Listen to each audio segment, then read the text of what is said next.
Who on Who? The podcast devoted to the review of classic series Doctor Who DVDs in no particular order.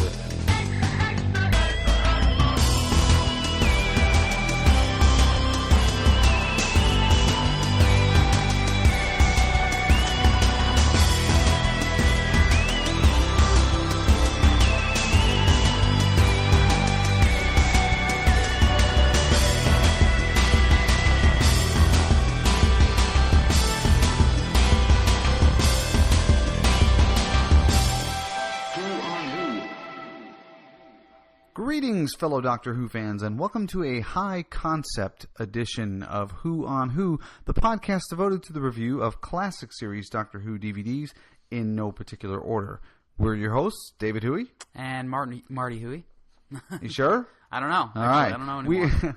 We are the only Doctor Who podcast hosting team that can safely say that one member has actually changed the other member's diaper. And thank you for that, by the way. I was starting to get a little uncomfortable. I've seen things I can never unsee. Yes, well, paybacks are, you know what they say. So anyway, this is episode 24 of Who on Who, and we are actually going to be discussing the last episode in the E-Space trilogy. Can I get a thank God for that one? Oh, wow. Yeah, we'll be talking about that we'll in a bit. That. Yeah. Yes. Discussing the extras, of course, as always. But before we go into that, why don't we talk a little bit about what's going on with Who on Who at the website, that sort of thing. The brothers Hingley, who are officially Dave and Mike Hingley, who I've officially now dubbed our creative and technical production team, have found a way to mobilize the bunker, which really disturbed me because all they did was leave a Post-it note on the door that said, "Gone to Liverpool, be back later." There's just a brick wall behind the door. We didn't know. Yeah, I don't know how they got out, but they're gone. They're in homage to the Doctor Who bus. They're in a mobile titanium bunker, and somewhere in Liverpool, as we record this, at some sort of Linux / Unix convention or something that's much more interesting to them than it is to me, but exactly. or you probably for that matter. But I hear Linux and my eyes glaze over. Right, exactly. But anyway, we just lost all our Linux users. Again. But they are out and about. But they've got some really exciting enhancements, additions, and changes coming to the Who on Who website. So please stay tuned. Please check back often because there are some really cool things coming that they've talked to us about over email and used finger paintings and simple crayon drawings just to kind of help me understand because I'm like, okay. But anyway, so that's going well.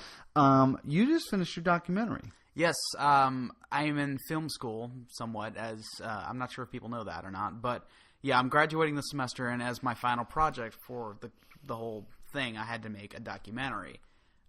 Film, write, edit, everything. And it took me, I think, upwards of 6 weeks to 2 months to do, I think. Mm-hmm. It was a while. But it's on LucasArts for a long time did adventure games, like some people probably know. And it's basically just telling people about them, how they're out there, what's going on with them now, that kind of stuff. It's actually on YouTube, though. You can type in my YouTube account, which is Kronos341, again. Okay, it's Kronos, that's Chronos 341. 341. Okay. Or you can look it up. It's called Rise and Fall of Adventure Games, so...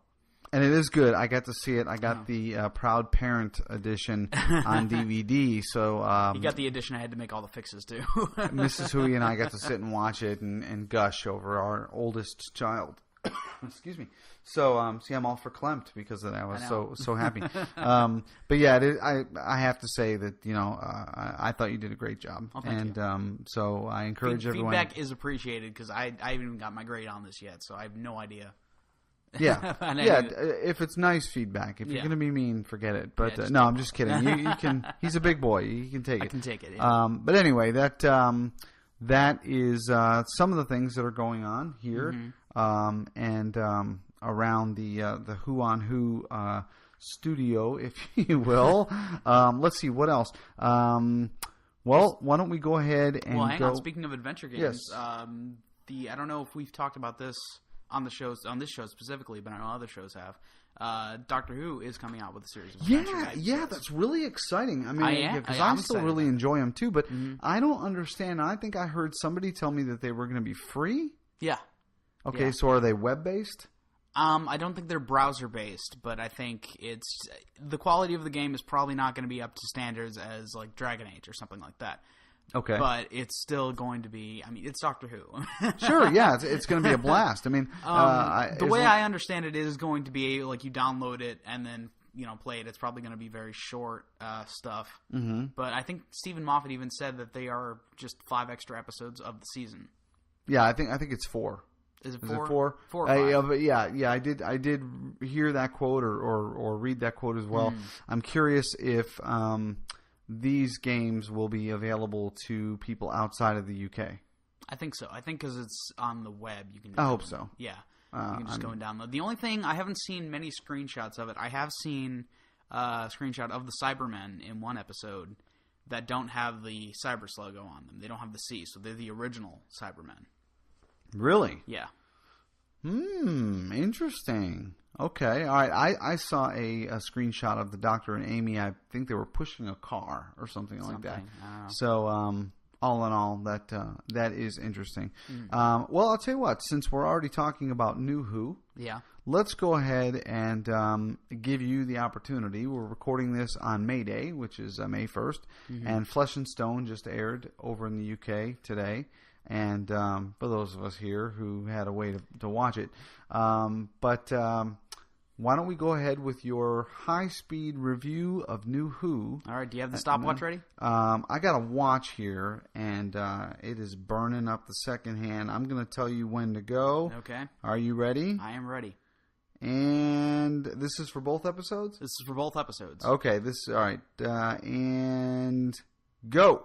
Wow. These episodes were absolutely amazing. I cannot think of another episode in the New Who that I have liked more than these 2 episodes.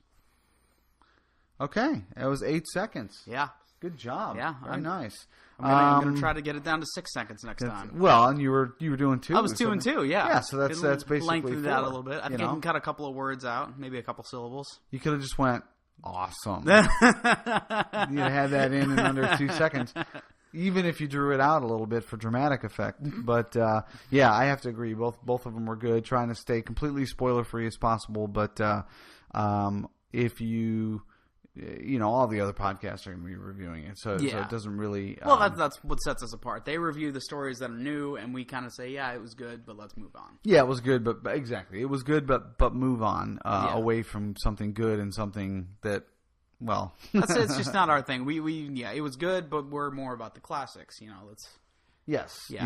But I was actually referring back to the classic episode that we're about to review as being something that wasn't quite so good. Anyway, before we do that, let's go ahead and dip into the Who on Who mailbag. Here's the mail, it never fails. It makes me want to wag my tail. When it comes, I want to wail. All right. The first email comes from Dr. Philip Cerna. They call him Dr. Phil. Yeah. I guess when he calls into Podshock? I believe he calls into Podshock. I think he calls into a couple of the other ones that review.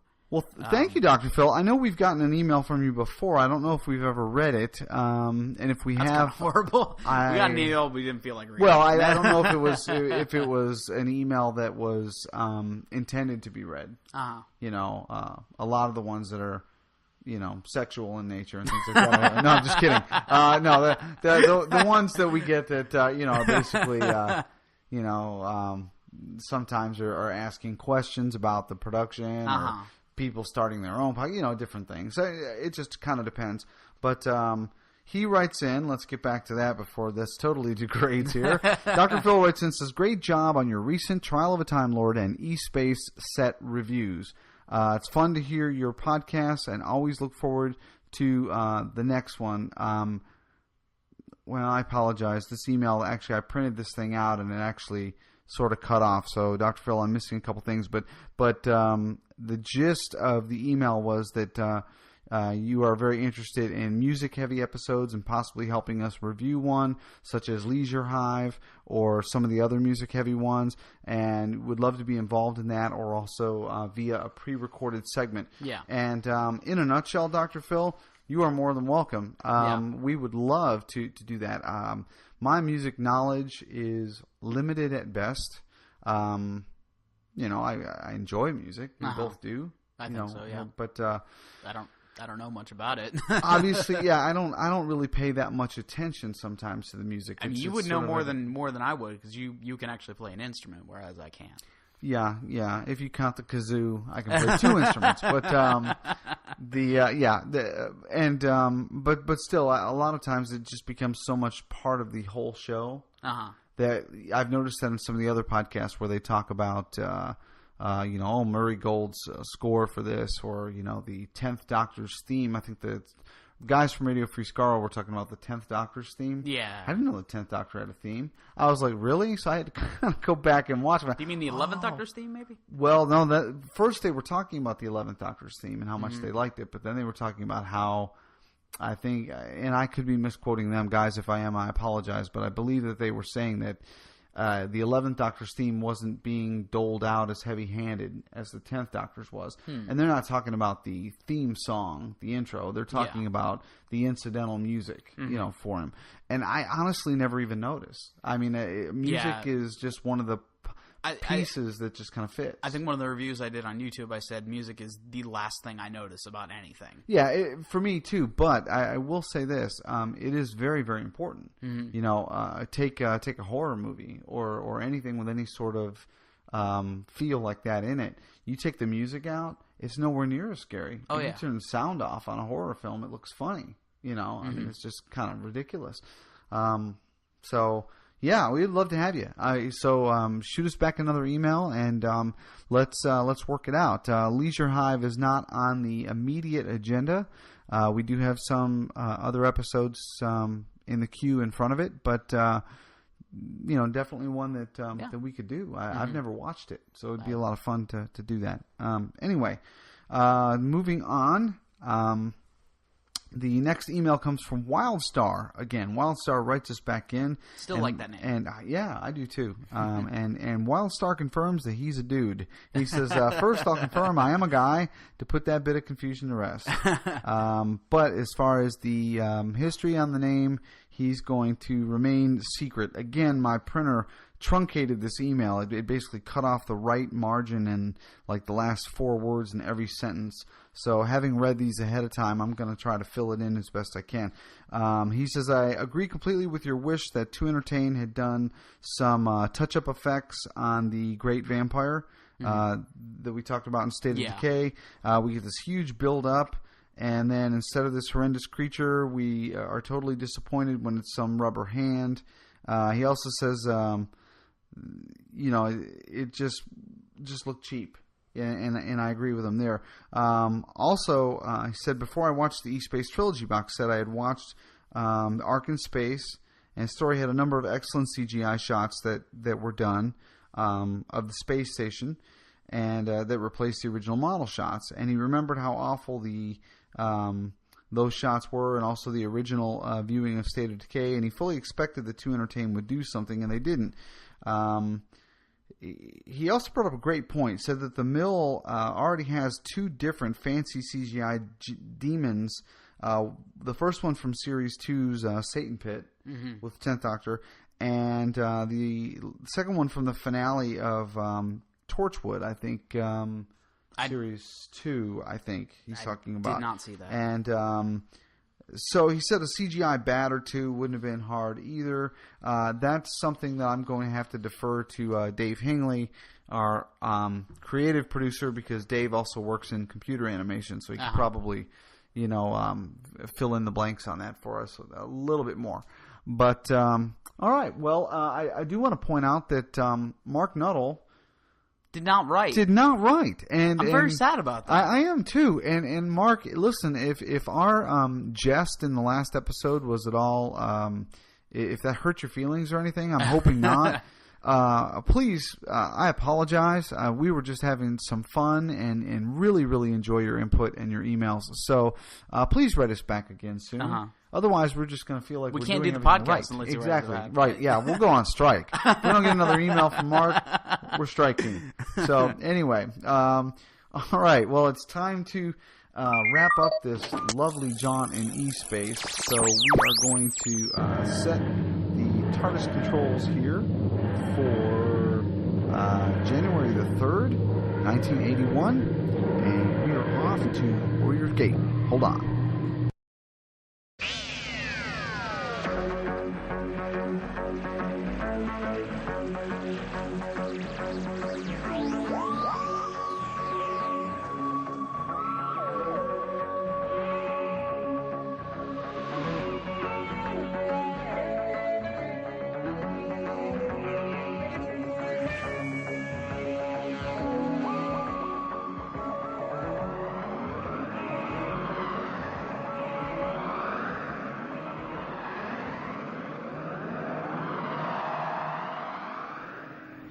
Okay, this little bit right here is an homage for Dave.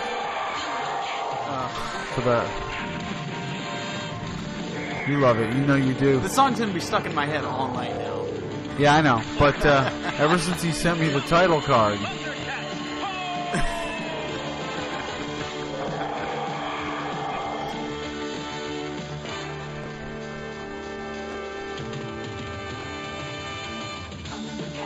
These 80s cartoons had so much zeal in their songs. I know. You know? What's funny is the Thundercats theme song is actually better than the rest of the show. Oh, I don't know about that. I remember... No, I'm not saying it's a bad show. I'm just, if you look at the production quality of like the theme song, it looks all like action and everything, and then the Thundercats itself is just them walking around. Talking. Basically. Using the litter box. Exactly. Yeah, but I remember watching this show, and I don't remember when it was on. It was on in the 80s, I think, before you were born. It was, but Cartoon Network replayed it a lot. Oh, okay. All right. So that's how I saw it. You know, it's funny. I don't even remember any of the Thundercats except for like Cheetara, Lino, and Snarf. More than I got. I remembered Lion-O, and I remember he had that cool sword. I remember there were 2 twins, and I remember there was a panther, and that's it. I don't remember any of them. Yeah, the panther was the token black, and he was. I mean, you know, people can call me politically incorrect all day long, but that's what it was. No, make that guy Panther. Okay, so anyway, we are here. Well, anyways, back to business. Thunder. No, I'm just kidding. We won't do that again. But here we are. We have to. We had to do that. I just couldn't help myself. But we're at Warrior's Gate, which is a 4-part story. That we've each watched how many times now? You've watched it twice. I could barely sit through it the first time. So. Oh, I could barely sit through it the first time too, but I watched it a second time. Well, see, I took notes the first time, so I didn't have to sit through it a second time. Yeah, I know. And I'm kind of glad I watched it a second time. But let's discuss the story a little bit. Yes. Let's flesh it out for folks. This is the wrap up of the E-Space trilogy. This is this marks the departure of Romana and K9 from the TARDIS, which we will talk about later.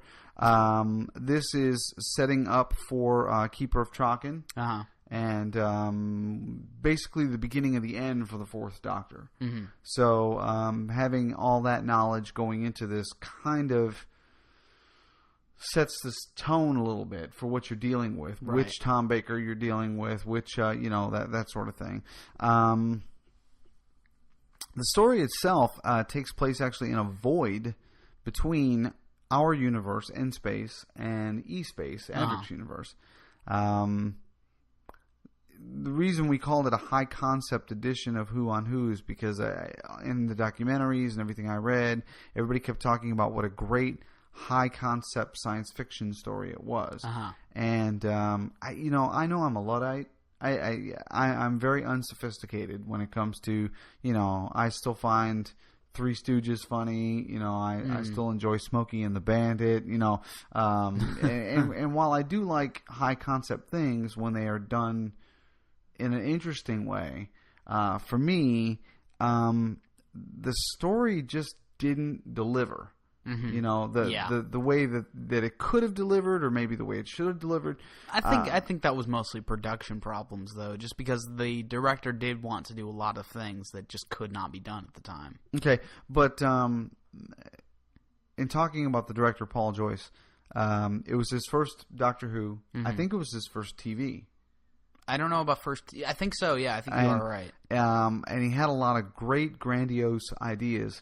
When I went back and watched this the second time, after having watched the DVD extras and everything, I was very hip to how he shot it. Which normally, it's kind of like the audio thing we were talking about. I don't really pay that much attention. But this was shot very, very well. I mean, the hand cam, you know, which I'm not a big fan of the shaky cam, Blair Witch Project. I don't even go see Born those movies Identity anymore, stuff, yeah. you know. Just makes me want to take a dram. Well, Born Identity isn't really the same thing as Blair Witch. That's the second Born movie made me want to, like, puke. Any Born movie makes me want to puke. Really? It just bugs me that they can keep the camera still when he's fighting people, but when he's walking down a hallway, they can't figure out how to use the tripod. I don't know. But anyway, you know, we that digress. has nothing to do with this. Yeah. But they had some great that shot where Romana is in the chair and the camera's coming up on her, and then you just see that hairy hand from the Theral, and then she lets out that scream, and that's the cliffhanger. I thought, that's great. It really is great. It's a shame that the story's crap, in my opinion. The story, basically, in a nutshell, centers around these creatures called Therals, which are very feline-like. Thus, Dave's homage to Lion-O from the Thundercats. But they can ride the time winds. What the hell are time winds? Where did that come from? I don't know. You know? I didn't even know they were called Therals. I just called them the cat people. Well, okay, all right, but yeah, they. I will say the makeup on them did look very, very good. Yeah, the makeup. Yeah, I'll give you that. The makeup was good. I enjoyed the privateers, the pirate guys, a lot. They, the captain especially, had the most inept crew, and this guy was like trying to be like General Patton. I mean, he was just yelling at everybody and trying to get everybody to motivated, and you could see that they were just a group of slackers. They just didn't want to do anything. Why were they there? Did they ever explain why they were there? Well, they were trapped there. I see. So they were trying to use the Therals and their ability to ride the time winds to get out. Oh. The problem is that their ship was made out of the same material as Dwarf Star. Who came up with that idea? That was a 3 a.m. 17th espresso idea. You know, like, hey, I got a great idea. But the ship was so heavy that they couldn't get it to move. And then what happens is the Doctor and Romana and crew find out that the void is shrinking. And so meanwhile, the Doctor also approaches this gate, this keep he kind of wiggles back and forth between time. He meets these robots called Gundams. There, he also there's K9 gets short circuited. Yeah, like K9 of course minutes. gets short circuited again. Yeah, and there's some walking through mirrors and kind of an Alice in Wonderland kind of thing. I don't know. I mean, I think if by now you haven't figured out that we weren't really that thrilled with this story. Yeah. We weren't really that thrilled. We weren't really. Yeah. Thank you.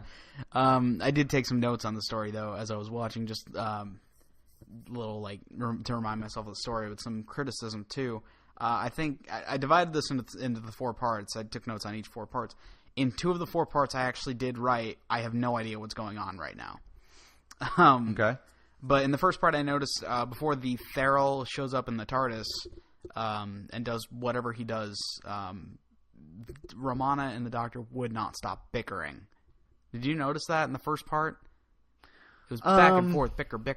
Yeah. And you know, I couldn't tell if that was just them, the characters, or if it was actually just Lalla Ward and Tom Baker bickering. I think it was probably the characters. I don't know. I'm sure some of the emotion, was bleeding over, from the people. But I'm sure they stuck pretty well to the dialogue. Yeah, and then the slow motion got a little too much for me in the beginning. I liked the effect that the Theral had when he was riding the time wind to get to the TARDIS. Yeah, and you could see the ghost after image behind him. Yeah, that's pretty cool. Can you do that, by the way? In After Effects or in real life? I know you can't do it in real life. In After Effects, can you do it? I could learn how. That's not hard to do. But I put down. It got a bit too much for me. I put down here. This feels like a Zack Snyder movie. He's the guy that did 300, Watchmen. Oh, right. Okay, yeah. He loves slow motion. Really? Oh my gosh, You just did it right there. That's after image effect. He was sitting here, folks. He just moved his arm, and there were ghost. I never said I couldn't do it in real life. I didn't know you could. Learn something new every day. I did not know, but anyway, they didn't make it clear. In part 2, they bring back one of the Therals on the ship. Just the two lackeys do the slackers. Mm-hmm. They bring him back, and they never explain why they're bringing him back. They just kind of bring him back like as a side because they were trying to keep it secret from the captain. Like, no, we'll stay back here and guard the ship. And then the captain and everybody left. And they're like, okay, let's do it now. And then they brought the Theral back, and it didn't make any sense to me. Okay, I forgot about that a little bit. Yeah, and... I mean, they're all in hibernation. Yeah. The Therals are, because that's what these privateers deal in. Yeah, they were trying to... that's what I mean. They were waking it up. Yeah. Something I did like about this was, though, K9 did get activated after he short-circuited. He just didn't have whatever chip they needed. Right, yeah. So he was basically useless. But Adric left the TARDIS. He was trying to leave the TARDIS to go... I think he was looking for Romana, or he was looking for something. Right, yeah. And K9 said, well, I'll go with you. And he said, no, K9, you shouldn't. You don't need to go with me. And K9 basically said, screw you. I'm going with you this time. And just like John Leeson just had an argument with the director. Damn it, I'm going. I'm tired of sitting in the TARDIS. And they're like, John, you just sit in a chair with a microphone anyway. What do you care? No, I want to do this. There was a lot of cruelty towards K9 in this one. That was his good part. But then later on in that episode, he called Adric called him useless, and he agreed that he was useless. Well, yeah, he said you're less than useless. Yeah. Yeah. And later on, when they're at the enemy's the privateer's ship, they pick up K9, just kind of toss him out of the ship. Yeah. Very, very mean to K9 in this episode. Well, well, I mean, in this story, there was also Adric breaks into the ship because Romana gets captured by the Therals. Adric breaks in to rescue her, and he actually succeeds in rescuing her, and she is quite mean about it. She did not want to be rescued. She is, and it was actually kind of cool the way he did it. I mean, it was like a yay Adric moment, which is very few and far between. You don't get many of those. And then she just says, no, I didn't want it. I didn't want to. You put me back. See, what happens is the privateers use a mass detector in the void and find the TARDIS. Now, I personally am curious to see what the TARDIS would look like in a mass detector, because would it look just like a box, or would it be going off the charts because it's so big on the inside? Interesting question. But anyway, they start talking to Romana, and once they find out that she is a time lady, they think that she may be a time sensitive like the Therals are, and so they take her to be their replacement navigator, and they hook her up to the... it looked like something out of Marathon Man. I mean, they hooked her up to this chair, and they've got the cuffs on her and the whole thing, and just got her strapped in there. And then I put this down. I'm at part 3 right now. I put this down. One of the guards that's guarding Romana, a Theral walks up, and to dispel the guard, the Theral chokes the guard, and it looked like he just kind of hugged him. Mm-hmm. Do you remember that part? Yes, I do. It just kind of looked like he touched him, and the guard fell over, and I don't know if he was unconscious or dead, but whatever. And I said, no, that's not believable at all. Spock used to do it in Star Trek. Spock's a Vulcan. These aren't Vulcans. Okay, I'm sorry. I'm gonna get. And then it just got a little weird. I couldn't tell if the lines are they from the past, and that's why they're time sensitive. I didn't get it. Well, I will say this. I was confused enough that I went out and read a couple of other reviews about this particular story. I felt bad because at least one of the reviews I read said that it was clearly the best story of the set. I said no. I remember you telling me that, and I immediately said no.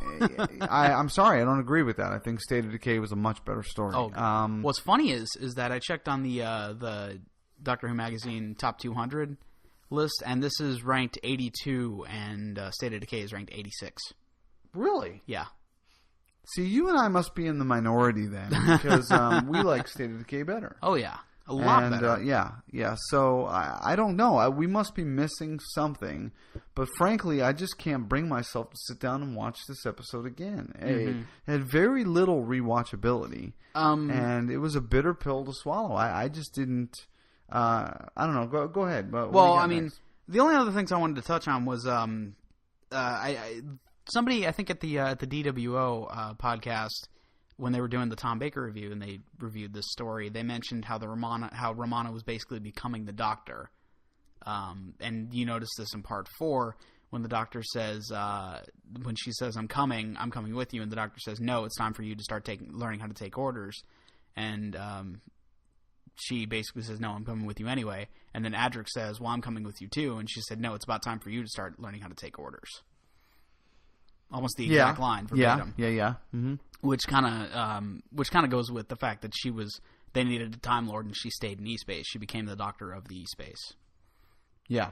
I don't know. Do you have anything to touch on before I talk about her farewell? Well, no, her farewell is what I'm ready for. Okay. So, that's my last note here was what was with that? It was just kind of all of a sudden, okay, I'll see you later. You're not coming with us? No, I'm going to stay here and hang out with these guys. Oh, okay, we'll see you. Take this with you. Oh, wait a second. It's like, seriously, just wait a second, and then he tosses K9 at her and leaves. I was like, take this with you? He'll work, I promise. He'll eat. Sure he will. And that version of K9 is gone. Yeah. Because the next one we get is the one he sends to Sarah Jane, which is the next model up. It's Mark III. How many Marks were there? There were 4, weren't there? That was Mark II. Mm-hmm. Mark III was the one that was sent to Sarah Jane for K9 and Company and the 5 Doctors. Mm-hmm. Mark IV is the one that was replaced at the end of School Reunion. Ah. So Mark IV is the current one. Now, I don't know if in that kids K9 program that's running over in Yugoslavia or Poland or wherever it is, the one that's filmed in Australia, I don't know if that's supposed to be K9 Mark V or if it's K9 Mark II who's come back to end space and rebuilt himself.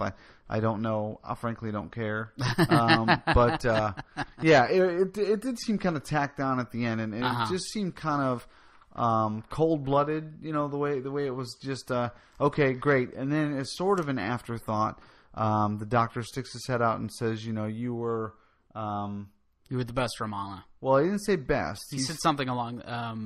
Oh gosh, I can't remember what he said. It was the most noble. You were the most noble Romana of them all. Well, there were only 2. I mean, come on, dude. Well, I suppose then. I mean, maybe the other one wasn't as noble. I don't know. She dressed more noble, I thought. Yeah, but anyway, so yeah, in a nutshell, basically, I think this story did what it intended to do, which was it got us out of E-Space and back into N-Space. Yeah, which was the point of the story. Was the point of the story. The main point. Got rid of Romana, got rid of K9, okay, so that they could prepare for Sarah Sutton to come in as Nyssa and Janet Fielding to come in as Tegan and join Adric before Tom Baker left. Mm-hmm. So, I mean, the wheels are in motion here. So the story did accomplish those things. The story had... like I said, going forward, had cinematography is beautiful. Yeah, I think. I think that it was very outside of the Void. I would say, yeah, I would agree. Yeah, outside of the Void. Yeah, the Void. There's nothing they could have done. And all in all, I would say it's probably one of the most ambitious Doctor Who stories that I've ever seen. But again, just wasn't realized. Mm-hmm. It just they just tried to do too much. For what, in my opinion, I think that they should have, maybe tried something a little less ambitious and a little more realistic for a Doctor Who story. Yeah. So, all in all, I think those things hurt it the most. I do not think that it is the best out of the E-Space trilogy. Right. By far. I'm going to go ahead and rate it since I'm a little bit on a roll here. I'm going to give it... 2 out of 5. And the only reason I'm giving it 2 is because it is Romana's final story and because of some of the things that I've mentioned. It's dangerously close to a 1 for me.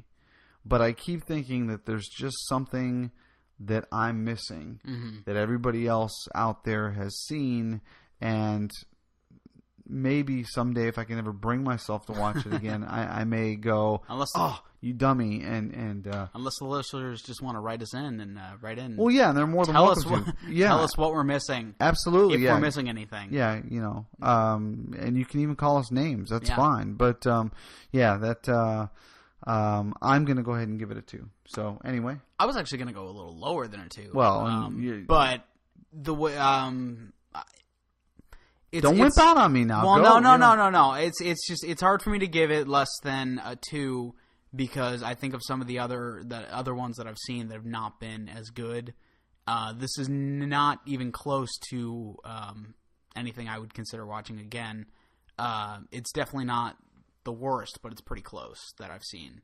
And I mean, like I said, I haven't seen a whole lot of Doctor Who, the classic series. So, I mean, that's not really saying much for me. But because it is Romana's last story, I would have to give it a 2 also. All right. Okay, so there you go from both of us. 2 out of 5. Should we go ahead and rate the box set as a whole also? Yeah, I think that's a good idea. We did that with Trial of a Time Lord as well.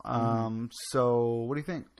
Well, I mean, I didn't actually prepare for this. I forgot we were supposed to do that. I don't know. It's really difficult for me to think about because, like I said in the last one, State of Decay is obviously the best one out of it. Right. Full Circle is not bad. I look at Full Circle now after seeing Warriors Gate, and I think, wow, that actually was a little bit better. Frickin' Shakespeare. Sorry, that wasn't nice. But yeah, I'd have to give this box set about a 3. Yeah, see, when you were winding up there, I was sitting here doing the calculus in my head, and 3 was the number I was going to fall on too. It doesn't deserve a 2 because there are stories. Because State of Decay is definitely better. State of Decay definitely. I mean, we're grading on a curve here, and State of Decay definitely helps. And even like I said, Full Circle helps a little bit more because I think in that review I did give it a 3. Yeah, and I think that the stories are they're not fluff stories because they do certain things. They introduce a new companion. Yeah. They get rid of 2 other companions. They introduce a concept of E-Space and follow that through for 3 adventures, which is each 4 episodes in each one, so 12 episodes of Doctor Who, hanging out in E-Space. So I mean, those are all, I think, in the plus column. And so while I may not think that the individual stories are the best Doctor Who out there, I agree with you. I think that the box set definitely deserves a 3 out of 5. All right, well, there you have it. All right. 3 out of 5. Well, we still have the DVD extras, so let's do those now. DVD extras, let's go. Extra, extra, read all about it. Extra, extra, read all about it. Okay, this one has the. We're just going to start off and shoot down from the top bottom. Let's start with the commentary and isolated score. Okay. The commentary is Paul Joyce, director, is commentating. Christopher Bidmead, of course, and Lala Ward and John Leeson are in on this commentary. Yeah. Which I liked because the last couple of commentaries have been Matthew Waterhouse and Terrence Dix saying how much they hated K9, and they got K9 to do this commentary. Yeah, so they got him in here. And I think it's nice because it is their swan song. And so I do think that it was nice that they did that.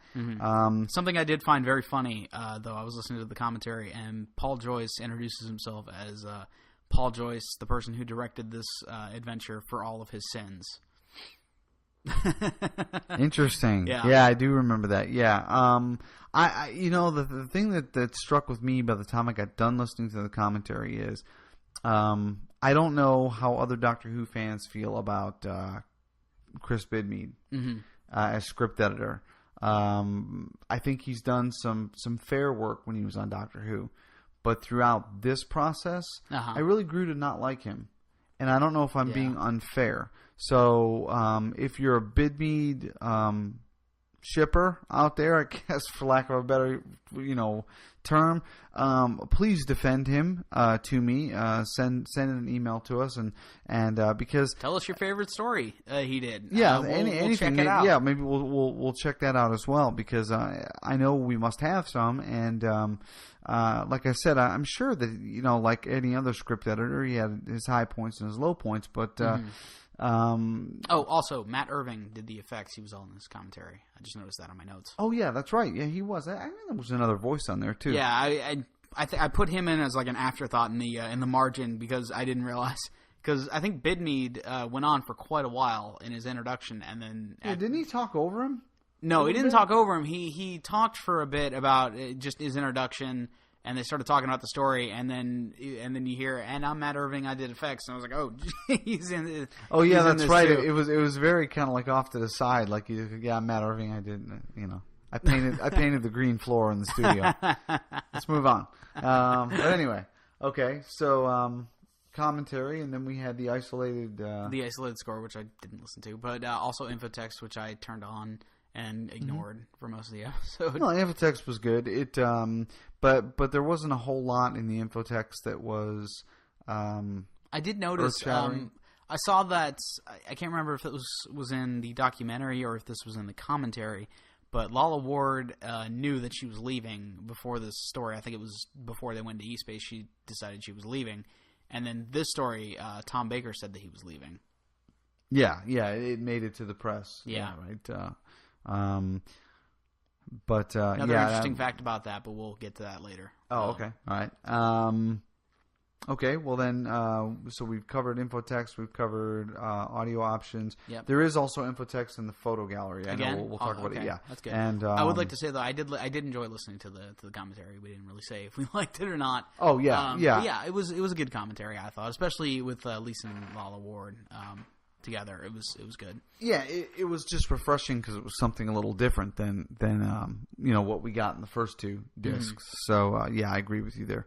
Okay, what's next? The next is called The Dreaming. It is the making of documentary. Yes, Paul Joyce, Stephen Gallagher, the writer. Bidmead is on there again. I liked how Bidmead was basically defending himself the entire. Yeah, I didn't have anything to do with this. I don't know. I basically think that's where I started to turn a little sour toward Bidmead because it was like I just didn't.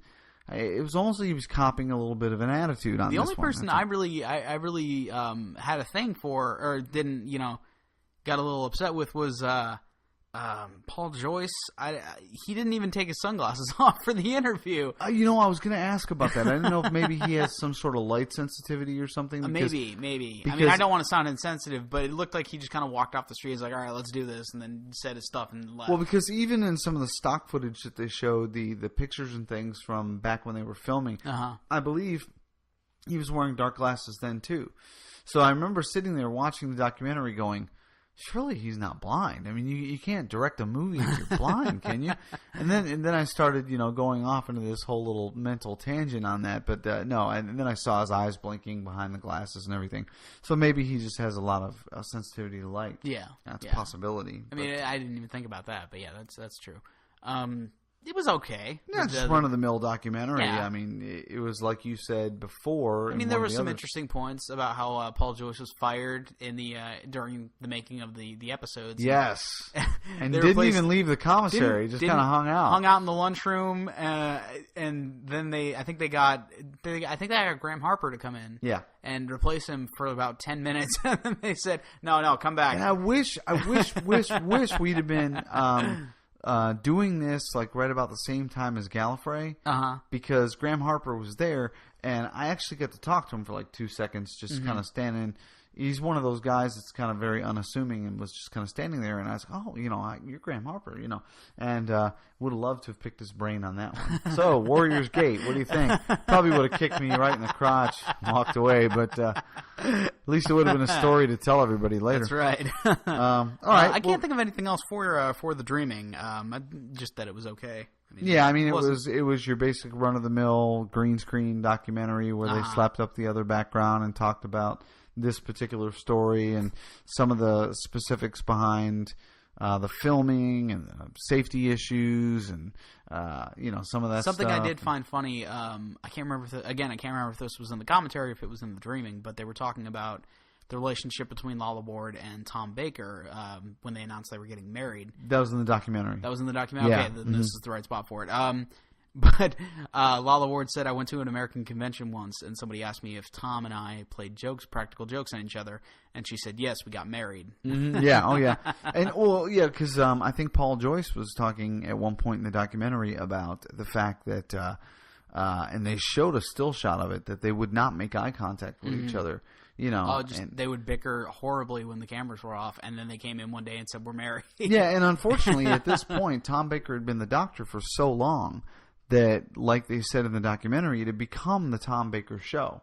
It was pretty much, he just kind of did what he wanted to do, and so as the director, your hands are tied a little bit, whereas, I don't know, I mean, the British folks have such a reputation for being polite, he'd have gotten jacked over here in America.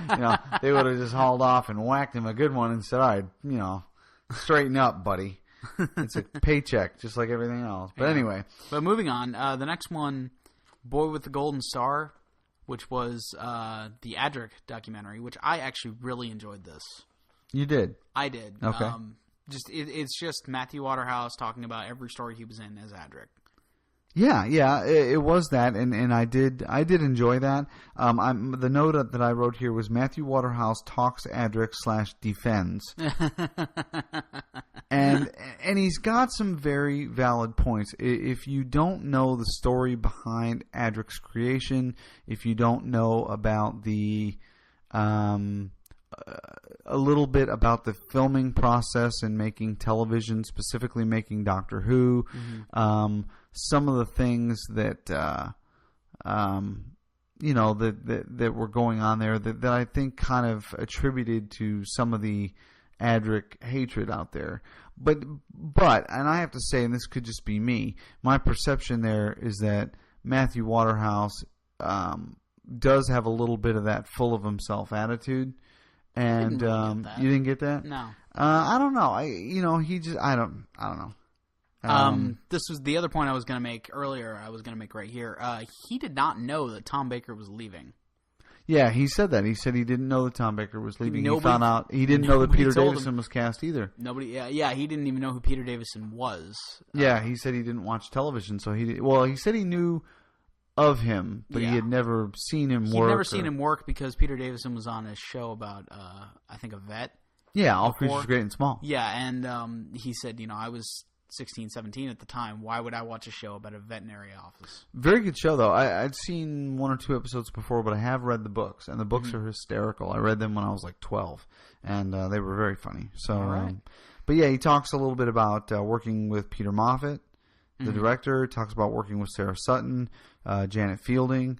He does talk about Tom Baker leaving. Talks about how Janet Fielding and Tom Baker didn't quite get along real well. Yeah, I remember that. So, yeah, all of that was very insightful. Yeah, another interesting point, I don't want to ruin the whole documentary for people, but I found out Earthshock was not, he wasn't killed off because it was the end of his contract. They actually had to sign him on again to do Earthshock.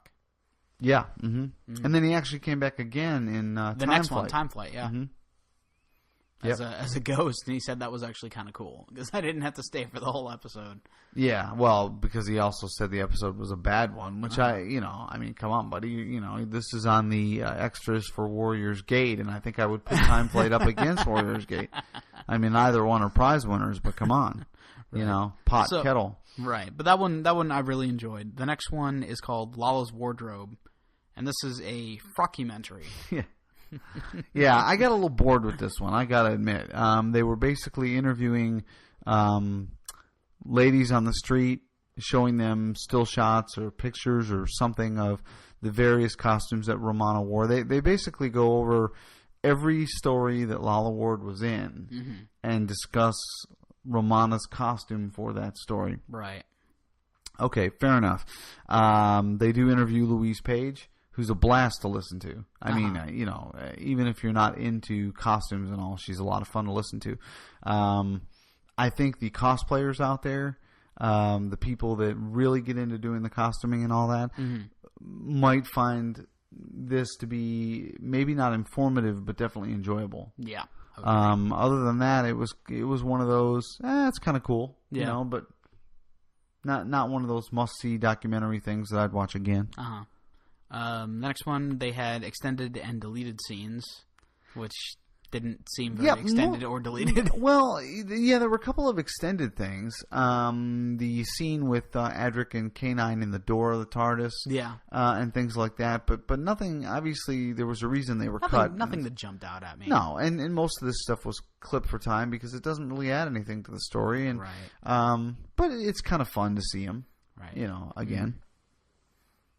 Okay, and then they had the continuity announcements and the photo gallery and the radio times. Right, the photo gallery does have the info text on it, which you can flip through the photo gallery and read some of the interesting bits that are posted in the info text about what's going on in the pictures at that particular time. So, but all in all, pretty vanilla group of DVD extras. The same basic extras that are on all 3 discs, which certainly don't add any anything major to the set. Right. You know, but you know they are what they are, and as always, we don't look DVD extras as a we don't look a gift horse in the mouth. I guess that's what I should say, because at least we do get the extras that we get. So, well, that gets us the hell out of E-Space, which is, kind of nice. Feels good to be back in N-Space. It does. You look a little brighter. That green tinge is gone. Oh, man, that was driving me crazy. Hallelujah. So, I guess that is it for this episode of Who on Who. Next time we will be reviewing... We're doing a Pertwee story. Yeah, we're going back to Pertwee. Which is nice. We're going back to do the Time Warrior. Yeah. And Time Warrior is decent. Sarah Jane's first adventure. What's funny is that since I signed on to this podcast, except for the one Troughton story we've done nothing but Pertwee and Baker stories. When you think about it, we did... Yeah, because we did the 3 Doctors. 3 Doctors right before the E-Space. Yeah, you're right. You're right. You're right. Okay, but after Pertwee, we're going to do McCoy. We're going to do Remembrance of the Daleks, which I'm excited about. Yeah, I am too, because it is one of my favorite classic Doctor Who stories for a couple of different reasons, and it's also probably my favorite Sylvester McCoy episode. So I'm looking forward to that one. And you get to see Ace beat a Dalek. Yeah, bust a Dalek with which until the 11th Doctor hits him with a wrench in Victory of the Daleks. That's the only time you really see anybody try to take him on physically. That's right. Work him over a little bit. But anyway, that brings us to a close. Thank you very much, everyone. Once again, you can check out our website, www.whoonwho.com. The Hingley boys will be back because we only put half a tank of gas in the mobile titanium bunker. So I know they're going to come back before too long. And they will. They are working on that, and changes are coming. There will be, I think, a countdown clock they talked about and some other things. You can check out the fan page on Facebook. You can email us, feedback@whoonwho.com. Mark Nuttall, if you're out there, please, buddy, come on. Don't leave us hanging. No, thank you, everyone. You can follow me on Twitter. It's twitter.com/DavidHuey.